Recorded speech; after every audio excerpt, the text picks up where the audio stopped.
What did you think about the president last night? Seems like a baby. It's a baby. Big baby. Not a baby. And really, really ill-equipped and unfit to lead this country. More than one or two references about the emperor not having any clothes, John Heilman, parading around. But he doesn't realize like a naked baby. The emperor a clothed-free baby. That's sort of how babies are, right? They generally don't have much in the way of clothing. Yeah. Baby. So what did you think of the president? What's your takeaway? I thought that, there was nothing in it that would not enrage all the people who were already enraged by him. And, What about being a journalist? Talk about the president's level of preparation for the interview. How equipped does the president appear to be 19, 20 months in to be president of the United States, just objectively, based on his answers?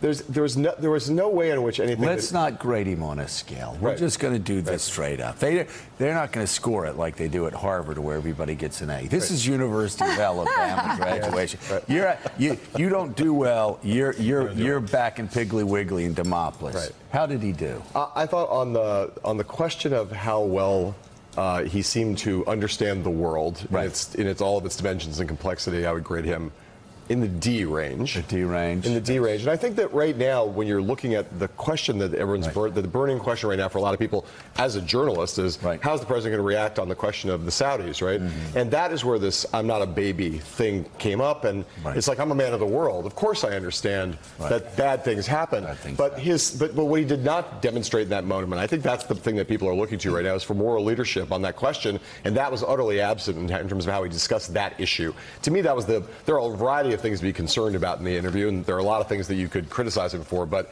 that's the burning issue of our moment. And on that issue, I thought he demonstrated neither an enormous kind of capacity with the facts, but also not the proper level of outrage over the thing that seems to have happened. So, John Podhoretz, Nixon, Frost, or Stahl, Trump?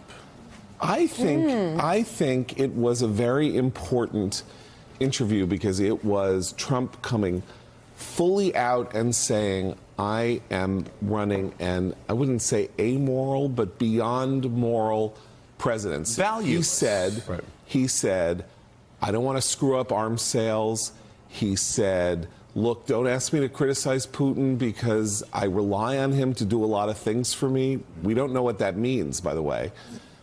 He said, he was upset about Jamal Khashoggi, but, he didn't want to upset the apple cart. Right. And climate, he wasn't going to go deep into climate change because it would affect jobs. This is Trump's line as president. It will be his line in 2020, which is, let's cut all the crap. I'm here to help Americans do American jobs.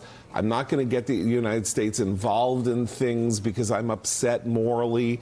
I've got a different hand to play. And this is going to be the crux of the argument that he is going to make for re-election. Assuming that the country doesn't fall into chaos at home or catastrophe at home, he is going to say, I'm here to deliver for you. So don't throw all your moralism at me. I'm a New York real estate guy. All these people in Washington are savages.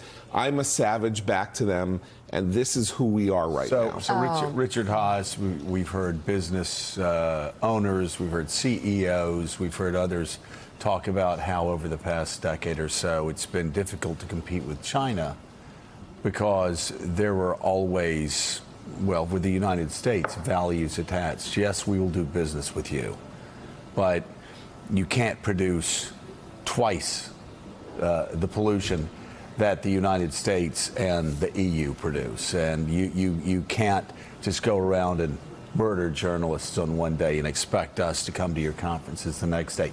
Whereas China has been operating in a valueless zone. Well, it appears now that we are in the realm of what we criticized China for being just 2 years ago. For a long time, one of the big debates about foreign policy was American exceptionalism, that somehow we were different. We were going to be the shining city on a hill. We were going to stand for different things. We were going to do things differently. We didn't always live up to it, but that was the idea. Well, so much for that. We have basically jettisoned American exceptionalism. We're now just like everybody else. We have princelings working in positions of power. Commercialism is the guiding light. the lodestar, shall we say, of American foreign policy. John's right, it's amoral to the point of being immoral. But now we've joined the pack. And instead of them coming to us, which was the whole idea of American foreign policy, we were going to raise everybody else's game to ours. Guess what, Joe? We've now lowered our game to theirs. Are we respected abroad? No, we lost credibility abroad. America used to be a country that everyone would watch. What's their reaction? What they're going to say? They cared about America's reaction, and no one cares anymore. I was just in Turkey, and really, people just don't care about America's opinion anymore at this moment. So we did lose a lot of moral ground. That's a big change. Here is the president in the interview about the trustworthiness of the North Korean dictator. Do you trust him? I do trust him, yeah, I trust him. That doesn't mean I can't be proven wrong. Why would you trust him? Well, first of all, if I didn't trust him, I wouldn't say that to you. The fact is, I do trust him, but we'll see what happens. But is it true that they haven't gotten rid of a single weapon, and they may actually be building more missiles? They want to, with nuclear? And I will tell you that they're closing up sites. But is what I said true, that they haven't? Well, nobody really knows. I mean, people are saying that. Yeah. I've actually said that. And nobody really knows. They're still building missiles, more missiles? We don't really know, Leslie. We really don't know. But I assume, let's say the answer is yes. Okay. And then we fell in love. Okay? No, really. He wrote me beautiful letters. And they're great letters. We fell in love. I want to read you his resume, okay? He presides over a cruel kingdom of repression, gulags, starvation, reports that he had his half-brother assassinated, slave labor, public executions. This is a guy you love. I know all these things. I mean, I'm not a baby. I know all these but things. Why do you love that guy? Look. I get along with him, okay? But you said you love him. Okay, that's just like a figure of speech. No, it's like an embrace. Well, let it be an embrace. Let it be whatever it is to get the job done. He's a bad guy. Look, let it be whatever it is. I get along with him really well. I have a good energy with him. I have a good chemistry with him. Look at the horrible threats that were made. No more threats. No more threats. What a baby. Oh my God. Not a baby. Very big What a baby. So John Podhoretz, for 8 years, Willie Geist and I love to play a game, and if you answered it correctly, a duck would come down. And it was, when Barack Obama was president, we'd always say, what if a Republican president said what he just said? Well, let's change the game. What if Barack Obama had said what Donald Trump just said about Kim Jong-un? Literally, locusts would descend from the heavens in Washington, D.C. and eat the flesh from the bones of all the Republican opponents. It would be madness, absolute madness. How could conservatives not be shocked and offended by what he's doing after all we heard, and a lot of what I said over 8 years, about Barack Obama kowtowing to Iran and making nice with Cuba? Right. Well, Richard said this, that American exceptionalism is gone. Now, you remember Obama came under enormous criticism when he was asked about American exceptionalism, and he said, well, America's exceptional, Greeks think Greece is exceptional, Britons think Britain is... Now, here's my point, which is that Obama came at American exceptionalism from the left. He was like, this has mired us in war and, caused chaos without our meaning to cause chaos, and I want to pull back from this. And Trump is saying, I'll say whatever I have to say, and I'm going to do whatever I have to do as long as the results are fine. So conservatives went crazy about Obama because he seemed to be talking down the United States. And Trump is saying, I live in a different world. I live in a world of results. And so if I bring you the results, yell at me all you like from your, Hyde Park corner. Ivory Tower. I'm a New York real estate guy, and I'm not a baby. You're all babies. You are all babies with the human rights and you're all babies. Human rights, environmental standards, all of those Ronald Reagan quotes about being a city. That is where he has transformed the Republican Party, because that veneer, even though people default to it, like, Lindsey Graham last week is saying we're going to cut off arms sales to Saudi Arabia. Yeah. We're not going to let this happen. What happened to Khashoggi is a major international crisis. Listen, and Trump has reflected that a little bit, but he doesn't mean it. They have sold out. Republicans have sold out on values at home. The very things that they were so shocked and stunned and deeply saddened by with Bill Clinton, they are now completely passing off as nobody's business. You can look at Franklin Graham and other evangelical leaders who have sold their souls for this guy politically on foreign policy issues. The ideas of Ronald Reagan out the window. A city shining brightly on the hill for all the world to see. Not on your life. Trump says, just give me money. Okay, but let's take him by his own merits. John was pointing out, Trump saying, just judge me by the results. Well, let's look at the results in North Korea. Right. What are the results? A lot more nukes. The answer is they continue to build. Remember Pat Moynihan's statement that we're defining deviancy down? Right. We're now defining diplomatic success down. So North Korea will every now and then close this site, do that. But guess what? There is zero chance they are denuclearizing, and we have a problem. The President of the United States is now so invested in the apparent success of what is going on with these Korean negotiations.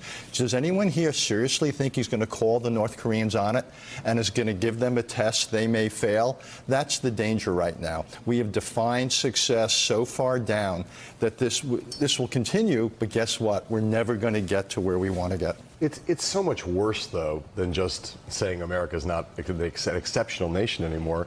It's saying America is a substandard nation. You don't have to be the preside over the shining city on a hill to not wrap your arms around unapologetically the modern day Pol Pot. I mean, the community of nations, the B+ nations think that they have to project enough moral standard to not unapologetically say, well, I love the guy. I love Pol Pot. I love he's a genocidal dictator, but he says